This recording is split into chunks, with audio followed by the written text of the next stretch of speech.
tranche qui vous aimez bien et tranche de réflexion.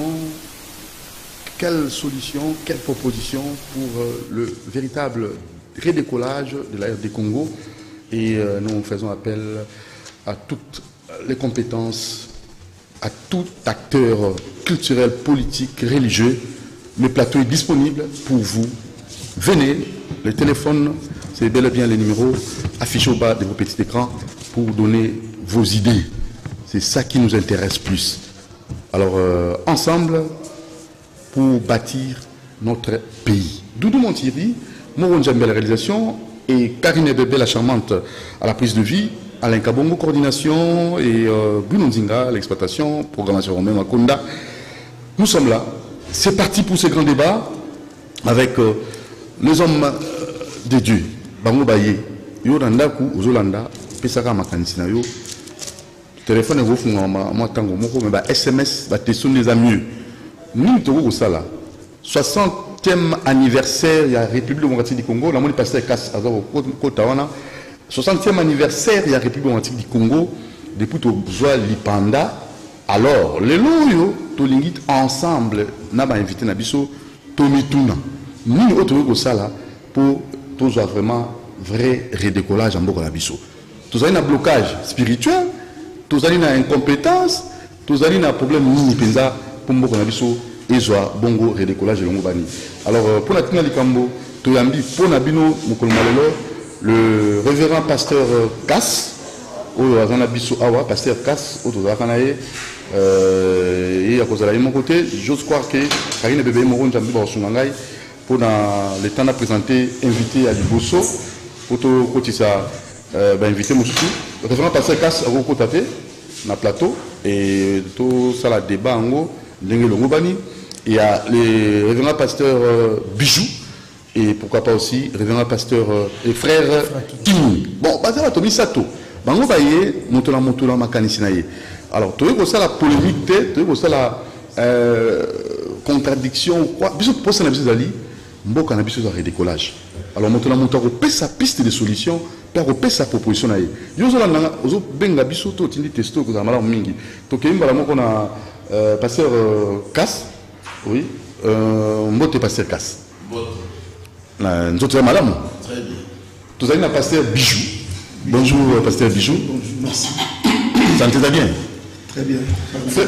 Frère qui vous qui mes amis n'angola nzambe ou azo continuer combattre la biso. Alors, basé bien les la biso na cité des ossements maison de la prière, kuna et pas ya Yemoko. Pasteur, bienvenue en Simba en Ansel. Merci beaucoup na maison Keren qui toko mingi na boss Lutumba et pourquoi pas na coin de Paris to pesi bino mbote mingi puisque mon coco na 5 communes to pesi bino mbote mingi. Alors c'est parti. Pasteur Kass to bani na opeso maloba. Nini oyo to sengeli ko sala. To zongeli ka mutuna wa. Poète RD Congo le 30 juin jour ya Lipanda tout le monde a pensé changement réel. Nakati mboka na biso bato bazala na esengo bato ba vivre malamu le problème ni nous bloqué RD Congo malobo mboka oyo ezali ko bloqué au pousse la première la micro voilà oyo ezali ko bloqué mboka na biso ezali ya liboso mariage mixte entre bas Congolais et bas Paya, c'est-à-dire que le Toti Kolanda, exemple, il y a moqué, il y a procès à 100 jours, il y a personne qui a conseil à Bisso, Dengenini, tôt le matin, Moko, na ba collaborateur na ye ayibi mbongo ebele presque nyonso na ye na batu ya parti politique na ye na basi oyo ya botoli na mabala ya batu mosusu misala na justice to la verdict le 20 kasi lokola biso tebi makambo ya verdict to somonike baza bayibi Eh bien, comme Thomas Paul a le baki, na likambona, bozale na procès na église, ngai na sina jugé yango, na pe na sina jugé. Aïbi mbongo presque nyonso, ye abandi déjà musala na ye, aye moko na mwasi na ye, kosomba mapango, kosomba mitoke ya minene, kosala boye. Et loko ezali ko bloquer mboka. Yango wana. Tosangani na batu mususu bazali ba congolais te. Avant de preuve, bango ba ye. Vous avez la preuve. Tu continue ngandi ngwana te. Muto yaza ko détruire mboka sa congolais te. En ce moment ça m'avait oui, azambo kana été. Azali moyibi aye donc la gens dit c'est lobby aye poda kaka ko détruire ko yiba pe ko boma. Et là comme ça exacté parce que ceux qui tous en ensemble ya soloté na mboka bobangi ya justice exacté. Et là ko ezali ko boma mboka ezali c'est-à-dire que boma kimboka tout ça qui la justice na mboka na biso justice juste ezala quitté ba mikonzi oyo tozalaki na bango bandaka katango ya Kasavubu Mupe Mobutu position te ce gars azalaki catholique sur les musulmans Kabila position pays bangi était ba musulman bien kaka bateau injuste cruel des assassins des voleurs c'est ça qui a tué le pays. Alors il faut si qu'on zongera dans Zambia Zambia ya ba catholique tout le monde ba catholique ndenge basaki Zambia ya Israël oya tongela kibango mboka Zambia ya Abraham oya pesiba kibango elaka Zambia ya David Zambia ya Shlomo oyo batongela ki temple et c'est le président de Bisson tongela encore il a invité encore tongela temple à monene asa nini après ça parler du peuple pour le peuple ailleurs comme sans Zambie et c'est le temple pour Namboka l'Assemblée nationale na Sénat qui place la bango ça na kuna na fleuve na palais de la nation depuis tant ya ba Belge place ya ba député au Yasolo zakuda il faut bazo kuna ato bazo ya kapona ko troubler bien bo poni bango mais bazo troubler baza na koinana baza na kokosa balingite justice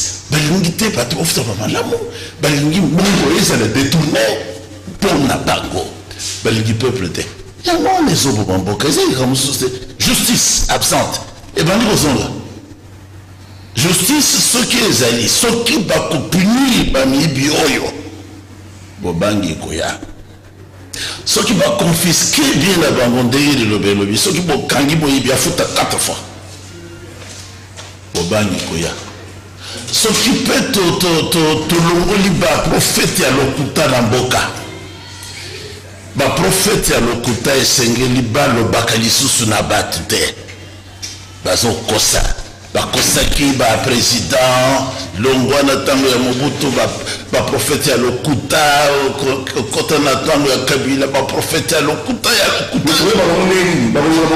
thermomètre ezali wapi balingi Abraham te balingi libala ya Abraham te mbala abandeni eponingani bango balingi bosoto nkolo akomodi baautorité akomodi epemboka balingi kindumba kobotala mwasi yaba kobala ye okende koyiba mbongo okende kopesa dote okende kosombela bamituka minene namonda koyiba ovobotala mwasi ya bato nkolo alobi tu ne commettra point d'adultère nous bato toyebaki kaka adultère kokende koenvie na basi ya bilongo na bango te koenvie nkolo alingi kindumba te prostitution ezala te esengeli justice na biso et éradiquer prostitution na mboka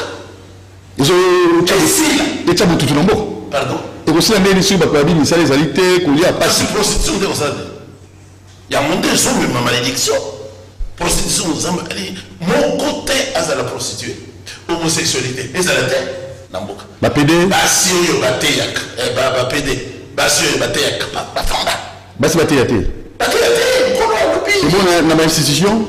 Pardon. Dans l'institution, base la tout base la tête. Dans place d'abord les ananda.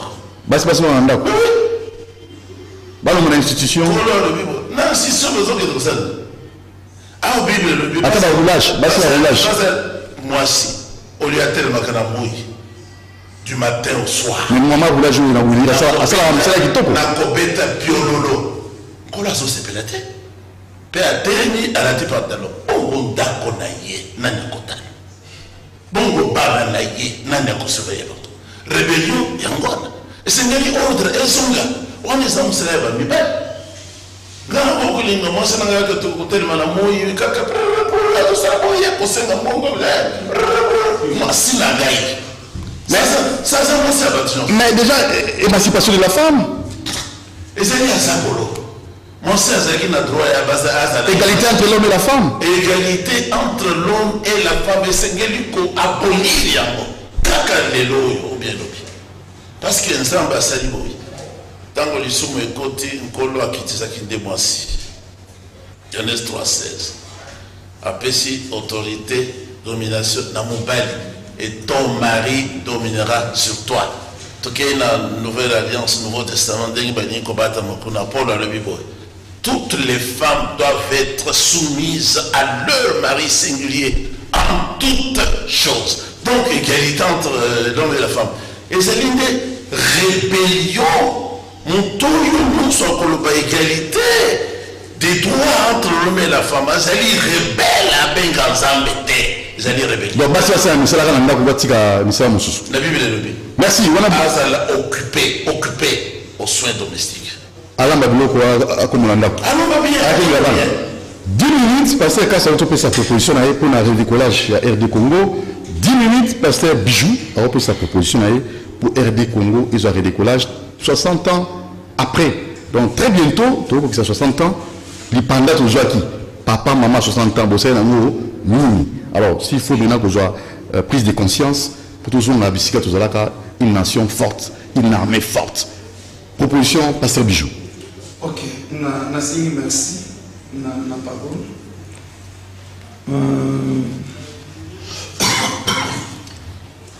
Si on a répondre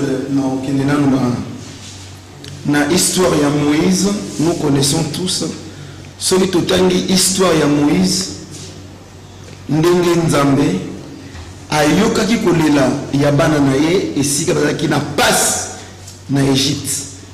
Nzambe ayokaki kolela na bango pe nzambe atindaki mosali na ye serviteur na ye Moïse akende kobunda te mais akende négocier pour bana na ye côté bazali bazwa liberté.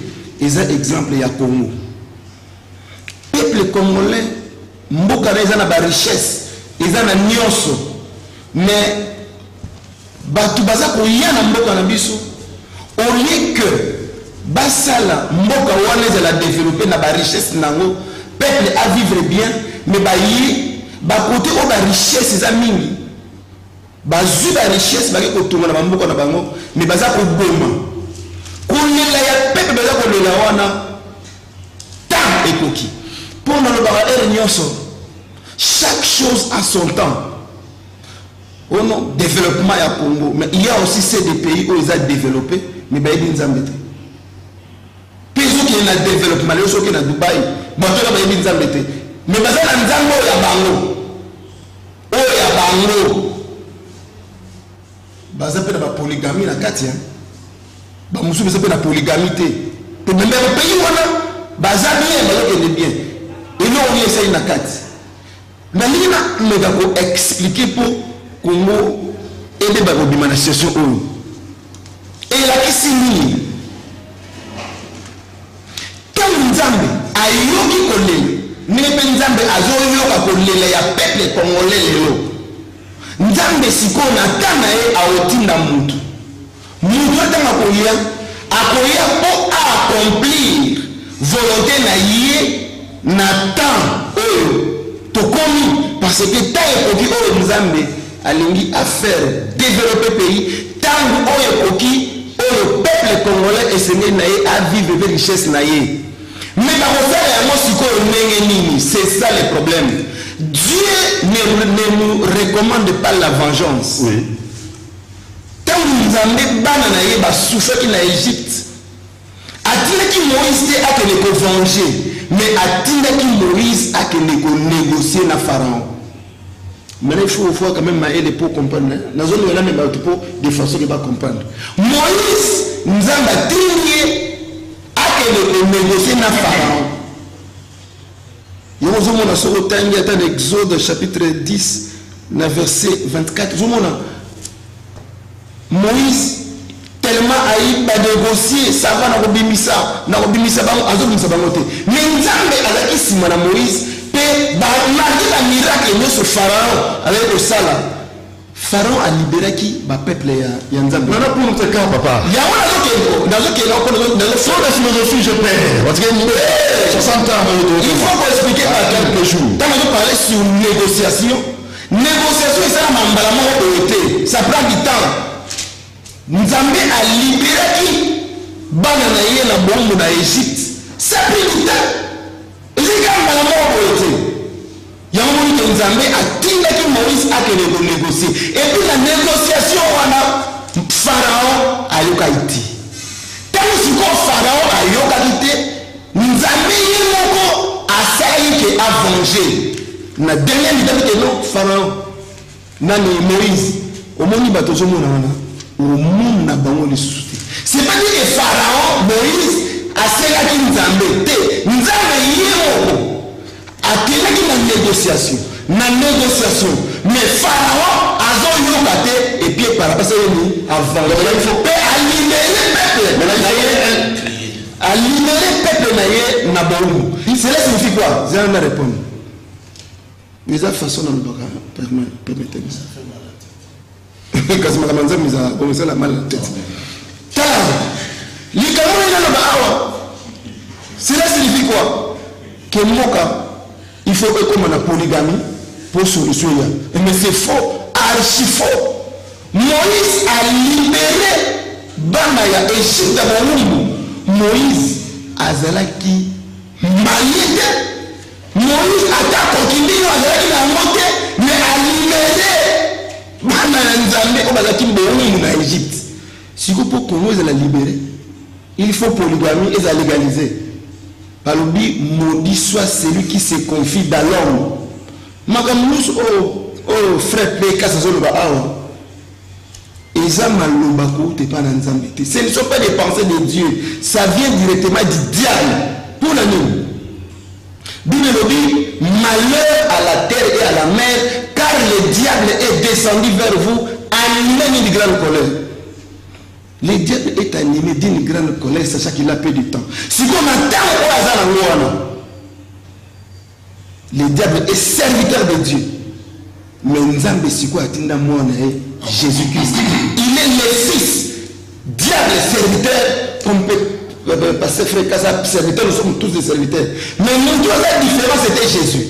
Quand Jésus a yé au côté de la politique, au côté de Jésus a respecté la constitution. Jésus a respecté tout ce qu'il a trouvé. Mais Jésus avait touché l'église. Et là, on va oublier. On se dit gauche, droite. Mais à qui s'est confié? Quel leader politique et quel leader religieux ou à ce que la loi Moïse a libéré RDP? Quand Moïse a donné l'Égypte, Assima qui constitue l'Égyptien, Assima qui n'a pas la bangote, mais appelé de négocier. Pour libérer Bana, négocier avec négociation et années. Nous avons la vengeance.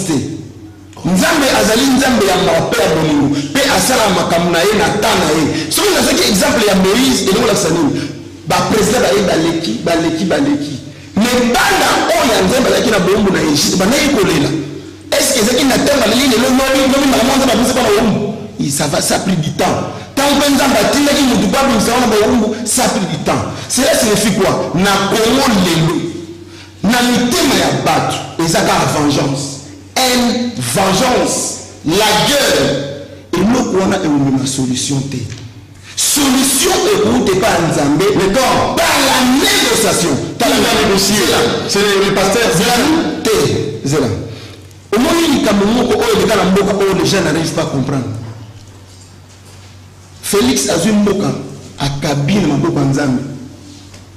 Juste dans la salle, ils ont geste beaucoup malade au collègue. Parce qu'il y a des sorciers qui sont malades, ils ne peuvent pas guérir. Mais quand le président a télé, Azumboka a cabine Nzambe, mais a signé pardon. Dans le président a mis sur le cas de Mboka. Et abandonné pour négocier dans le pays. Dans le pays, dans le pays. Vous pensez que Jésus c'est la couronne il a dit hasard. Mais pour hasard. Parce qu'il y a une autre personne qui disait qu'il est président, et lui, il avait l'esprit de vengeance. Or, nous avons un esprit à vengeance. Nous avons un esprit de réconciliation. Il y a aussi la réconciliation, la vengeance, la négociation. Moïse a eu pour ça. Paysanbe, Yemoko, a pesaki, banana y solution, pe balongwa ki na boum. Voilà, 10 minutes et coquille. Frère King, rapidement. Nangaï pose à la. Net il passait casse dans le frère Bijou. Donc aujourd'hui à point. Pour RDC, 60 ans après l'indépendance, très bientôt, dans quelques jours, nous avons la poteau à la. Toute zone dans la nation forte pour redécoller. Vous proposez très rapidement. Ok, merci. Nous avons un souffle de vie dans ton merci. Et nous avons à côté de nous, frère Cass et puis révérend pasteur Bijou. Nous avons une équipe technique. Merci. Alors, dans l'émission El Bosso, nous avons Baki, Congo, le Lengeni Koufaki et Congo Zosenga Bissoni. Premièrement, Congo Zosenga Bisso, repentance, la paix et la réconciliation. Et Sengi na Bisso ba Congolais, tout se repentir, tout se réconcilier et tout le paix na kati na Bisso. Na émission il est kaki, na le baki ke, mutaboma ki mboka oyo, Congo na ye, Joseph Désiré Mobutu. A livrant mboka oyo na monde des ténèbres. Tant que livrant mboka na monde des ténèbres, ko kufa ya Congo et bandi. Maintenant, ils ont une étape où ils sont to katana Congo. Première étape, Congo et Kende Liboso. Première étape, nous avons Mukanda rapidement. Et Mukanda, on a zotanga, ils ont deux volets. Ils ont un volet national et puis ils ont un volet universel du monde. Donc, un volet universel, Makamoto Omona, na temps de la fin. Et un volet national, eux aussi, comment on a mboka na bisomé, tout ça est bayamoti. La limite, nous avons Mukanda, il y a Apocalypse, chapitre 13, le 18e verset à la Bible. C'est ici la sagesse que celui qui a de l'intelligence calcule le nombre de la bête, car c'est un nombre d'hommes et son nombre est de 666. Apocalypse 13, 18e verset. Bête et autozolo de là, Azamutu. Le nombre est 666. Le rôle a expliqué Batou. Joseph Désiré Mobutu Azalaki Nani. Et identité naie exacte Azalaki Nani. Et puis l'emboni au essai to kata na Congo. Il y a liboso na limina la Ksabatu. Identité au Azalaki, il y a Joseph Désiré Mobutu. J'espère que la caméra est sur Nangaï. Pour baser Nangaï Makambo. Joseph Désiré Mobutu Azalaki. Joseph est en 6 lettres d'abord. 6 lettres. Oui, il y a ici Joseph. Désiré est en 6 lettres, Mobutu est en 6 lettres. Au comment on a écopé sa biseau 666 au Zomono. Or, mon père a 666, à Koki Kotonga Komote. Joseph avec 6 lettres, Désiré 6 lettres, Mobutu 6 lettres. Et là, ici déjà identité à Oye Azalaki, marque de la bête. Si quand on a l'image de Apocalypse 13, le 2e verset à la Bible. Et tous les habitants de la terre. Et tous les habitants de la terre. Oui, pardon. Là, c'est un autre verset, je m'excuse. 2e verset. La bête que je vis était semblable à un léopard. Apocalypse 13, le 2e verset. à la Bible, la bête que j'ai vue était semblable à un léopard. Le reste total, identité à Mobutu, Mobutu abanda ki kolata. Mobutu azalaki marque ya léopard. Mais le léopard en moto zanango na mboka na biso. Congo eza pays moko eza béni, mais face à 666 autres zanango. Congo un pays béni. Que faire solution d'abord. Mobutu aza marque ya léopard. Léopard wana des bêtes et aza justice peut travail wana essayer ba changer yango. Ba changer là. Mutu ya léopard wana et puis likonga wana. Parce que léopard wana tomoni aza marque de la bête. Comment te koki ko zasikawa o aza marque de la bête to banda ko salela yango. Papa Doudou. Léopard wana aza marque de la bête. Toko salela ye ndengeni. Toye la 13e verset Azo le Babou. Elle opéra de grands prodiges, même jusqu'à faire descendre du feu du ciel sur la terre à la vie des hommes. Kokitisa moto na bomo ya batu. Moto oyo na limina la kisabatu. Moto nini ye akitisa na bomo ya batu. Biso banso nazasi toyebi drapeau oyo. Eza drapeau ya mboka Zaïre. Oyo ezalaki mboka na biso.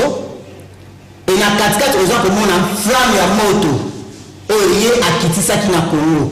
Tango aye na drapeau oyo akitisi moto na lola ekiti. Et moto wana tango ekiti kokufa ya Congo. Aye kosala sikawa makambu oyo ebomaki Congo. Oyo lelo emeni biso na pasi oyo toza na yango. Avec ça, il a dit ça, zaïrisation au Bojomona. Zaïre avec 3 Z au Bojomona. Awa, Z comme l'argent, eux de Mambo kana pillage, tawa dimisi mboro, bazumo solo oyo bafuti na basoda bakei, po basolo bato baboyi kolia mboro wana, pe mboka basali ni bapiller mboka. Zaïre comme république, oyo, tango asali makambo ya zaïrisation oyo, aziba entreprise publique nyonso. Apesi na bana ya mboka bakomi copier ba entreprise publique nyonso ezali comme fleuve toyebi nini oyo fleuve sala ba Z misato oyo eza ba S abrégé donc eza 666 ce qui otali toujours na makambo oyo Mobutu yango azalaki nani CCCO avec 3S ba S misato oyo ezolakisa déjà 666. Kasitala awa rapidement pour nakele nasuka penza na mukanda ya Apocalypse na 6e. Tu as la minute hein? Oui, mukamute atana minute wana nzamba wasala mangulu na 6e verset na ya zole wabu. Et elle ouvra sa bouche pour prononcer des blasphèmes contre Dieu. Toyi makambo ya sala ya ba marche ba chrétien ya koboma ba chrétien pe ya kokanga église. Na verset Moussous Azolababé, et il lui fit donner une bouche arrogante. Na 5e verset. Na 4e verset Azolababé, et il adora le dragon parce qu'il avait donné l'autorité à la bête. Il adora la bête en disant, qui est semblable à la bête, qui peut combattre contre la bête. Papa Doudou na émission ya Moto Salaki na Yolobaki. Banzeme toyembela ki Mobutu. Mobutu elima et Mobutu mobikisi, Mobutu le bâtisseur, nani akokani na yo. Est-ce que lima za mutu? Futo adorer mutu to adorer nzambe. Alors maintenant solution. La solution, essayer d'abord de changer justice. Et travail. Balongola mutan tata Kabila yaki, bomonaki Kabila Laurent, alongolaki caché wana achaki caché ya Simba. Simba oyo pour représenter lion. Lion c'est-à-dire le lion de la tribu de Juda. C'est ça la nuit. Et le lion oyo pour représenter le roi du roi. C'est ça la nuit. Tout le monde. Ça alors et maintenant rapidement dans le 16e verset toujours l'Apocalypse 13. Dans le 16e verset le Bible. Et elle fit que tout petit et grand, riche et pauvre, libre et esclave reçoivent une marque sur leur main droite ou sur leur front. Bayela biso elembe moko tozalaka nango babengi mangole oyo bapesaka biso awa na liboko nao na awa bato bazwa soki botali moto ayaki na bilembo wana eza Joseph Désiré Mobutu ebilembo yango motu nyonso oyo abotamaki na ntango na ye azwa yango soki otali vaccin wana eza kokomama na 6 lettres yango oyo nakomaki awa soki okomi vaccin omona ekopesa yo 6 lettres eza bilembo ya marke ya molili oyo esengi tolongola kasi yango te na bana oyo sikolokola biso tozwaki yango par ignorance toyebaki te mais na bana oyo batikali esengi bapesa bango lisusu te mpo nasilisa papa de Jean Baptiste mon cher na si a des oreilles qui entendent donc oyo aza na mato ya koyoka ayoka et na 10e verset alobi si quelqu'un mène en captivité il ira en captivité ceux qui peuvent monter béni na épée yepé akokende na épée Mobutu azwaki pouvoir na coup d'état yepé bazwaki pouvoir na coup d'état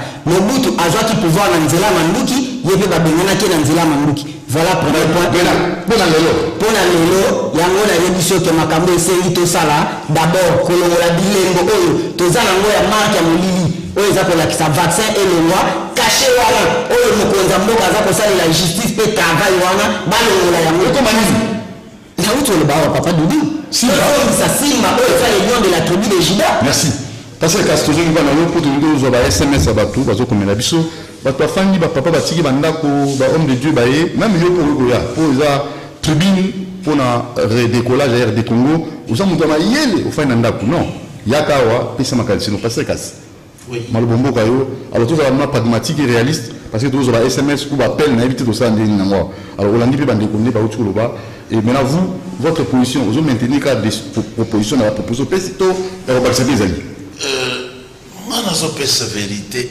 absolue oyo esengeli kolanda na mituna boza kotuna ngai bamosusu bazosala masano bazoloba eloko te na corrige nanu bango mpo bato bamona ke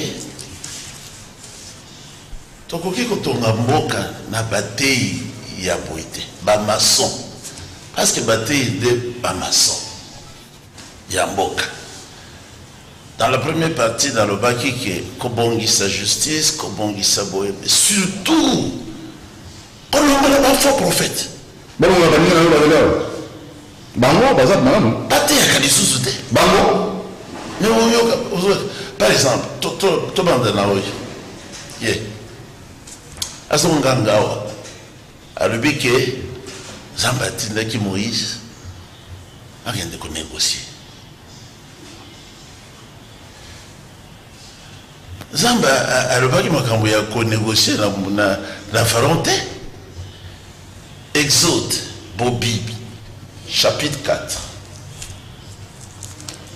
Kolo alobi boy na prophète Moshe. Kende koloba na Pharaon le roi d'Égypte. Le bandé naïe politique te. Tika mon fils. Mon premier-né, Israël. Tikaye. C'est un ordre, c'est ma pharaon, c'est une négociation. Tikaye akende, t'as la zoseka. T'as la zoseka. C'est ce l'esprit, ma belle. Regarde-moi.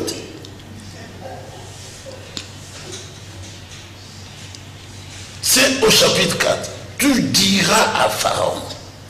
Et le bamité qui est comme ça la politique qu'on négocie. Ainsi parle le Seigneur. Israël est mon fils. Israël c'est ça qui est polygame. Est-ce qu'il y a un yébi? C'est mon fils, c'est le polygame là. C'est mon premier né, moi en Nangaï à l'Ibos. Je te dis, donc c'est un commandement. Je te dis, dans le binayo, dis quand mon fils Akende, pour que Akende kosa les langaï moussala. Yokasino, si tu refuses, vous avez une négociation. Ce qui est boy kotikaye Akende tala. na koboma bana na yo ya mibali oya liboso pe omoni menace apesi ordre alors ça c'est le Seigneur qui parle. Il n'a rien à négocier avec un païen comme Pharaon, un faux pasteur. Si tu refuses, je veux faire périr, je veux tuer aussi tes fils. Mais pour le cas de la RD Congo, pour un cas à la Bissau, j'ai déjà parlé. Je corrige d'abord ces gens ici. Mais je vous dis que pour le cas de la Bissau, pas trop qu'on n'a pas eu. On va éviter dans le problème. Bon, c'est bon. Mais frère, vous êtes sérieux, vous n'êtes pas sérieux. Regardez ce qu'il dit, ce qu'il a dit de la loi de Dieu. Il a menti. Ce que lui il dit, il a menti. Ici, quand Dieu traite avec Moïse, c'est un fils d'Israël. Mais la différence, c'est Attendez, je corrige un peu. Hein, parce que Alobia on a mato inayo mabale mazali koyoka ke. Zamba zali zamba vengeance. Mais c'est où ça démon. La version où le kaka zamba zoloba, ce qui au triment en bête, je veux me venger. La kopomro yayo. Pendant qu'il y a des vite parce qu'il y a vous décidez pour le jour. vous avez pressé, mais dans la qui ça, kaka na yote na ibangote, dans la qui ça na boka mobimba. Comment ça peut marcher? 60 ans après. Quand 60 ans après, vous avez barré. Pas catholique. Vous êtes frère. Quand c'est vous, vous avez dit, ça c'est gabé. Vous savez, il y a un bandit directement à mourir. Est-ce que vous le bac à la télévision quand ça vous d'accord à Bobaki le monde? Est-ce qu'il y a un coloba? Tu es ici là. Voilà. Vous voulez que je termine? Je le corrige toujours. De Ésaïe 35. Qui a le bien en amato et nayo? Namato et navatomsus. Zamba vengeance. Promesse il y a délivrance. Et ça l'a connu en Égypte. Et ça l'a rapport à Bissau. Ésaïe 35. Fortifié, verset 3. L'aimée languissante. Affermissez les genoux qui chancellent. Le Kolayaba congolais. Dites à ceux qui ont le cœur troublé, le Kolayaba congolais. Voici votre Dieu Elohim.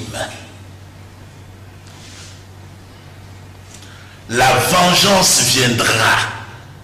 Il y a le bilan tant qu'il y a Zoya, d'abord c'est la vengeance. Oh, ça c'est un démon. Ça c'est un vrai démon à maudire. Il y a la télévision pour détruire la parole de Dieu. Personne ne veut que Moïse, mais c'est ça le Dieu de la Bible, c'est ça. C'est un Dieu de vengeance. C'était la rétribution de Dieu. Dieu viendra lui-même et vous sauvera. Et quand il sera venu, alors s'ouvriront les yeux des aveugles. S'ouvriront les oreilles des sourds. Alors le boiteux sautera comme un... C'est ça le sel. C'est ça la délivrance. Oh, merci. Passez le jour. Ok. Parce qu'il y a besoin de solution. Voilà, solution. 60 ans après les voilà, solution à l'objet.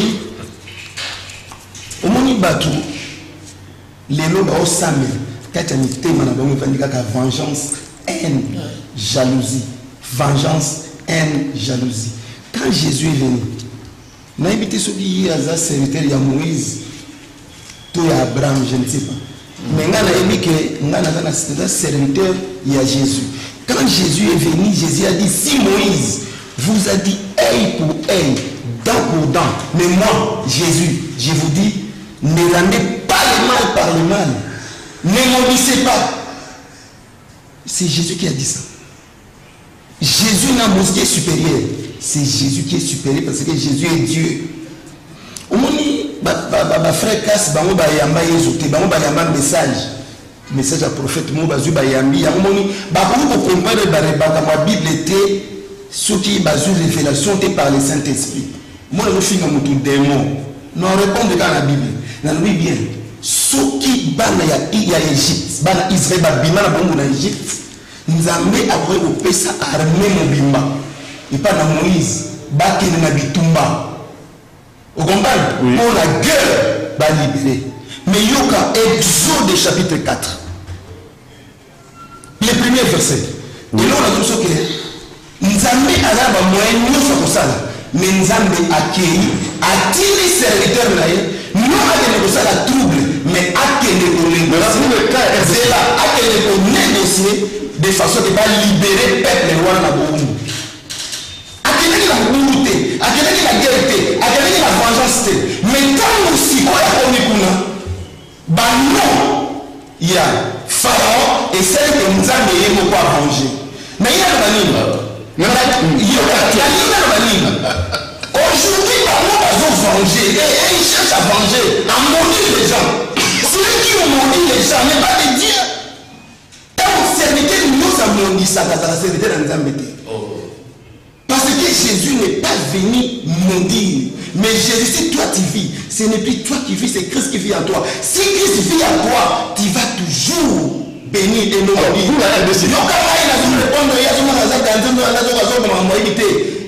Jésus a humilié. Jésus a été humilié sérieusement. Mais Jésus a maudit ça. Mais Jésus n'avait pas vengé. Mais comment cet homme, il est pour maudire ça, la vengeance? Non, ne bien. Congo. Oui. Développement dans les autres dépend de la montée, mais cela dépend que du temps de Dieu. Et Dieu veut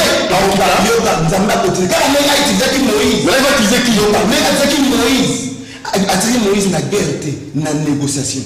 Mais tu as commandé la bouille.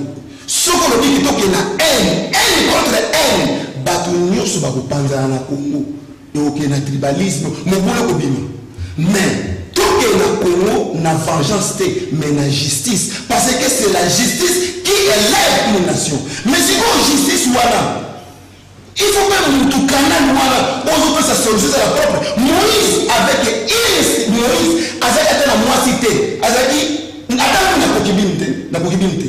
Mais parce que il y a Moïse plus grand. Après ces solutions là dans Nzambe, polygamie de la taxe pour la promotion de solution pour polygamie. Maloba wana maloba ya diable à travers de ses serviteurs comme Pierre Casse. Et ça maloba y était mais maloba wana maloba ya diable à travers les serviteurs de Pierre Casse. Donc pour la polygamie, il y a un facteur de développement. Polygamie dans Malachi, il y a un PCF, c'est mon Malachi. Nzambe azali contre infidélité. Polygamie. Nzambe a dit que Nata tout à mémoire. Vous êtes tout à l'heure. Il faut pas pour la combien. Mais tellement il est intelligent, intelligence n'a pas de Mokili. Il est intelligence divinité. On a rapidement le temps parce que là. Malachi, chapitre 2, le verset 4. Le chapitre 2, le verset 14. Oh, il se fait développer la Congo, la polygamie. Canal Wana, Azofi la polygamie. Il n'y a pas de sous on nous le voilà. Babi n'est convoité pour pas il a dit convoité, nous sommes Yoka. Et vous dites pourquoi? Parce que l'Éternel a été témoin entre toi et la femme de ta jeunesse à laquelle tu es infidèle. Bien qu'elle soit ta campagne et la femme, bien qu'elle soit ta compagne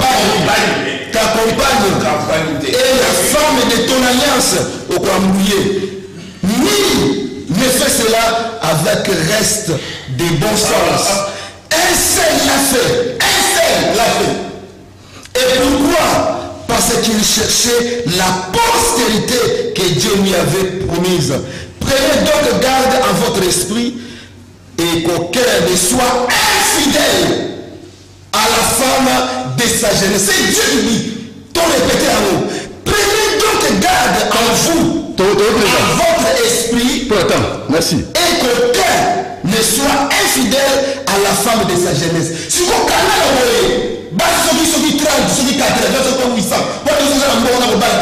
si vous Nous avons la publicité à battre. On a fait ça la directive. À utiliser le canal. Il y a un fidèle de moi sur les bossos. Un fidèle de moi sur les balais. Un fidèle de moi sur les sacs. N'a pas de tir. Quand une femme a invité. Alors, fidèle. Si on canal, on a l'obli, on a j'aime mon sang, il a yé. N'a condamné, on a lié fidélité. Si on dit une femme, on a servi, on a lié fidélité. Alors, c'est de l'infidélité. Pendant que c'est un bâtiment. Voilà. Il n'y a pas ça. Alors, il n'y a pas ça. Jésus a dit, il est venu pour nous donner la vie. Non la vie de souffle de vie, mais la vie éternelle. Pour avoir la vie éternelle, il faut accepter l'humiliation.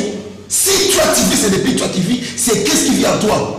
Or, l'image à Christ, c'est quoi? C'est l'amour, c'est l'humilité, c'est le pardon. Ce n'est pas les vengeances, ce n'est pas la manière dont les serviteurs ont juste de maudire les gens. Aussi va prier par le tour expecté pour bomber à battre. Ça, ce n'est pas Jésus. Ou alors, à nous, ce n'est pas Jésus qui vit, c'est une autre personne. Alors, c'est le diable qui vit à nous. Kim, sois un peu bref, pour vous donner la presse, fin, tout nous appelle à Moni. Oui. Ok, merci. Nous avons posé à côté de débat d'inutilité. Nous avons focalisé la parole. Et parole en haut, il y a prophétie. Donc, il y a du sacoli. Pour comprendre la prophétie, il faut que moi na basakoli. Les autres, nous comprendre la valeur na bisoti. Mais toi, ça là, nous la confusion. Vous avez l'église. Alors, comment vous avez développé division wana. Il faut que la repentance, la paix et la réconciliation, tout se réconcilier. Dans quel Daniel 7, na 25e verset à Zolo Baboui. Et Daniel 7, verset 25, à l'objet, ils prononçant des paroles contre les Très-Hauts. Ils opprimeront les saints du Très-Haut. Donc, c'est-à-dire, bakoloba contraire ya Nzambi. Tout le monde qui avant ma polémie, il y a qui n'a pas canabiso, ba marche salamaki ba chrétien, il y a qui aspirante kapangala, malobani et le bamaki. Et puis, nous avons destiné selon prophétie à Mboka Nabiso. Nous avons ignoré le prophète Simon Kimbangu. On a prophétisé pour le 4e président. Et le 4e président, c'est Félix Antoine Tshisekedi Tshilombo. Ce qui est par exemple, Branham a prophète, oui, il a boité. Mais il y a une prophétie, Branham a prophétisé à Congo, Kokisama. Mais Simon Kimbangu a prophétisé et Kokisama. Vous avez un exemple, le enseignement Nabiso. Ote yana général de Gaulle asala nini pona Congo mukoloni to koyoka pe olobake général Mamadi Ndala asala kibo ou bien général Lucien Baouma mbuza mabe les autres yoka siko pona silisa et le Bible. Ils opprimeront les saints du Très-Haut et ils espéreront changer les temps de la loi. Tout le monde est avant tout comme en élection aux constitution et la Bible est modifiée. Pourquoi? Et les saints du Très-Haut seront livrés entre ses mains. Nous tous à la destinée à cause de la livrée dans ma boko na bango. L'actuel président, où a destiné, où a prophétie, où Simon Kimbangu Lubaka, a président de la République, n'a pas majoritaire. Mais il y a un 5e président. Il y a 5 physiquement, spirituel à 4. Ah bon? Il y a le 4e président. Bon, évoluons. Alors, il dit, les saints seront livrés entre leurs mains pendant un temps. Des temps, la moitié des temps. Donc, les gens pour attendre au métier. Pour Abima maintenant, puis viendra le jugement et on ôtera sa domination qui sera détruite et anéantie pour jamais. C'est-à-dire, nous sommes à la destinée. Congo est pour sauver terre à la politicien. Congo pour épica et je sais là. Présence ya Nzambi et prophétie à solo. Tous à la locola, basakoli abala te. Mais tous à la basakoli à Eli. Ndéyango Kongo Senga retourne à vraie parole, merci. La vérité et puis à repentance. En trois émissions, professeur, on a invité passer casse 1 minute pour donner la souka. D'accord. 1 minute au salut de synthèse et au PCP numéro de téléphone, l'adresse église. La synthèse reste la même. Je ne suis pas compliqué, je n'invente rien. Je parle surtout au président Tshisekedi, lui qui avait fait la prière, s'inspirant d'un grand polygramme qui avait 1000 femmes. C'était la prière faite par le roi Shlomo qui avait fait prospérer le pays en tout. Il a multiplié l'argent dans le pays. Il a réalisé des grandes constructions. La période du règne du polygame Shlomo, c'était semblable au règne de Christ que nous attendons. Donc vous demandez à ce que notre président devienne polygame, c'est ça? Qu'il accepte de vivre. Et là nous aurons le développement tant attendu de nos pays, c'est ça? Écoutez, le développement dont vous parlez, d'abord vous pensez à quoi? Le développement, c'est de vous ramener à ce que Dieu avait dit dans la Genèse. Être fécond. Mettre au monde beaucoup d'enfants. Vous avez 30 enfants, c'est ça? Mais je ne dois pas être le seul. Toi, tu as combien? Donc je dois aussi en avoir 30 comme vous, c'est ça? Et puis, moi je mange comment? Est-ce que je te demande de l'argent? Mais c'est lui qui a organisé la polygamie. Il me donne à manger, je mange bien. Je ne suis pas un mendiant. Peut-être qu'après ce travail, je trouverai déjà qu'il m'a envoyé mon salaire. Dieu? Le Seigneur. C'est pas de la magie ça? Non. Je ne suis pas un magicien. Ah bon? Voilà. Lui, il l'a dit. Ah, tu sais qu'il dit. Ça va, j'ai écouté ta prière. J'ai déjà donné le chapitre. De ton côté, avec ton... Est-ce que tu le sens, mon aïe? Na mayo osengi po na mboka na yo. Donc il a pensé qu'il mboka na nzambe. Asengaki na yokaki le sambo na yo. Na ngambo na yo na peuple congolais na yo. Soki botiki ngai ngape na kotika bino. Mais alobi boy clairement, bokotika ngai ndenge boko sondola mibeko na ngai. Mitindo na ngai. Boko kende kosambela banzambe mususu boko sala na bango eko na kobenga na bino na mboka oyo na pesi bino. Donc na détruire à ta temple. Na détruire à ta temple oyo bopesi ngai nazaleki na Jérusalem. Temple wana ezali détruit. Il y a le pour la malédiction. Jésus-Christ, Matthieu 23. Tous les chapitres à maudire, ma prédicateur à l'Okota. Pharisiens, scribes, sadducéens. Malheur à vous, scribes et pharisiens. Hypocrites, hypocrites. Balingi koba la basi ba balete. Mais balingi kobe bisa basi à batumususu. Na mituka, na ba hôtel, ba témoin. Donc nous avons le Bible. Yo David, pour nous que ça les comme na besi yo basi ebele.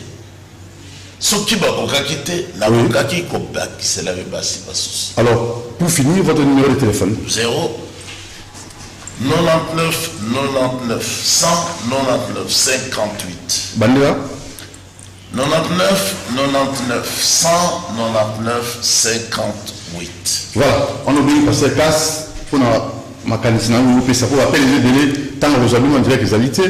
Passer un bijou, ok. Votre numéro de contact d'abord. Voilà, et promis. Frère Kassa a compris dans l'obité à négociation.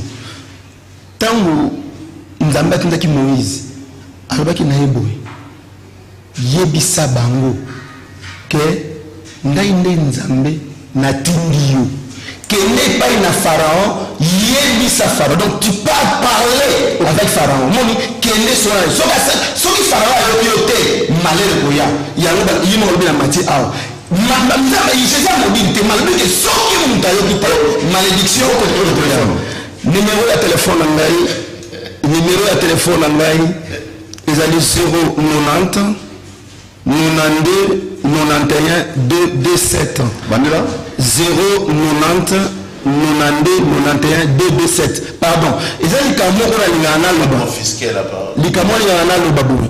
Na loba ba moka nyonso oyo etangisa makila ya peuple congolais. Ezala temps esengeli na moba se repentir. Soki mokili rapidement et juger bamoté baozanga jugement ya nzambe te merci à moi que ba se repentir. Numéro de téléphone de la vengeance. Ok, merci. Numéro de téléphone d'abord. Numéro de téléphone 081 27 73 111 081 27 73 111 to bakoki correction na avenue Louvois 266 na commune ya Moussika et conclusion verset le bas verset de Bautan kana le babé na mukanda ya Romain na chapitre 5 verset 12 na nzela ya mutu moko lisumu ekotaki na mokili et na verset 21 alobi na nzela ya mutu moko mokili kobikisama alors Congo ekotaki na lisumu na nzela ya Joseph Désiré Mobutu pe Congo ekobikisama na nzela ya Félix Antoine Tshisekedi Tshilombo oyo aza 4e président prophète Simon Kimbanga loba.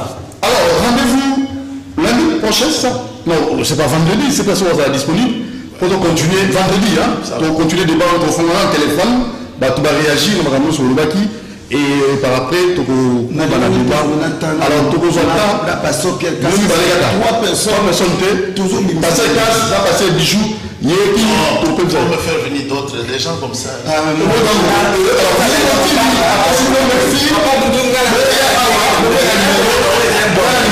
089 61 52 634 ceux qui ont s'abonner à la vidéo Montiri TV YouTube s'il vous plaît on s'abonner à la vidéo Montiri TV YouTube pour la reste information merci d'avoir invité Nabiso souci